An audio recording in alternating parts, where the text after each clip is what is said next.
είναι η αίθουσα των μυθικών πλασμάτων, μυθικά πλάσματα. Απέναντί σας είναι ο γυραιότερος σταλαγμίτης, αυτό όλο, όπου η ηλικία του αγγίζει τα 2 εκατομμύρια χρόνια, όσο είναι και η ηλικία του Σπηλαίου, το οποίο το ανακάλυψαν τυχαία οι κάτοικοι στη διάρκεια του Δεύτερου Παγκοσμίου Πολέμου, καθώς έμπαιναν μέσα για να προστατευτούν από τις βόμβες που έπεφταν εκείνη την περίοδο.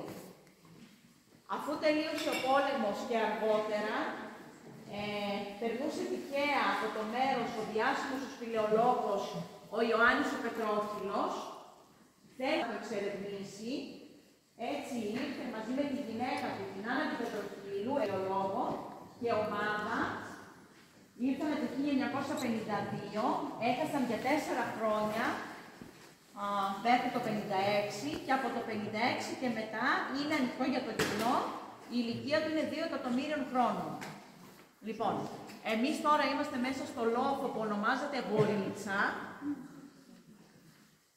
Η πόρη από πάνω είναι ανοιχτή, μπαίνει μέσα το νερό της βροχής, το νερό παίρνει ανθρακικό ασβέστιο, κρυσταλλοποιείται και σιγά σιγά δημιουργούνται οι σταλακτίτες που είναι πάνω.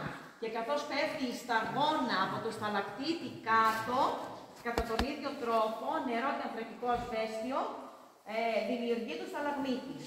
Και όλο το πέτρωμα που είμαστε είναι ασβεστόλιθος. Όλο το πέτρωμα. Δηλαδή όλο το σπήλαιο λέγεται ασβεστόλιθος. Όχι. Όλο το πέτρο, το σπήλαιο λέγεται σπήλαιο του περάματος. Το χωριό λέγεται πέραμα εδώ, οπότε είναι το σπήλαιο του περάματος. Απλά όλη η πέτρα, όλο το πέτρωμα που είμαστε μέσα στο λόφο είναι ασβεστόλιθος. Λοιπόν, μέσα εδώ πέρα έχουν βρεθεί τα οστά και τα δόντια της αρκούδας των σπηλαίων, ήταν λίγο μεγαλύτερη από τις κοινές αρκούδες και έζησε πριν 50.000 χρόνια. Ναι, και βρέθηκαν τα οστά της και τα δόντια της το 1956 που άνοιξε το σπήλαιο. Αυτή δεν έμπαινε από την είσοδο, υπήρχαν και άλλοι είσοδοι, οι οποίες κλείσανε μετά γιατί έγινε κατολίσθηση και εγκλωβίστηκε μέσα η αρκούδα και δεν μπορούσε να βγει έξω να βρει φαΐ, οπότε πέθανε μέσα εδώ.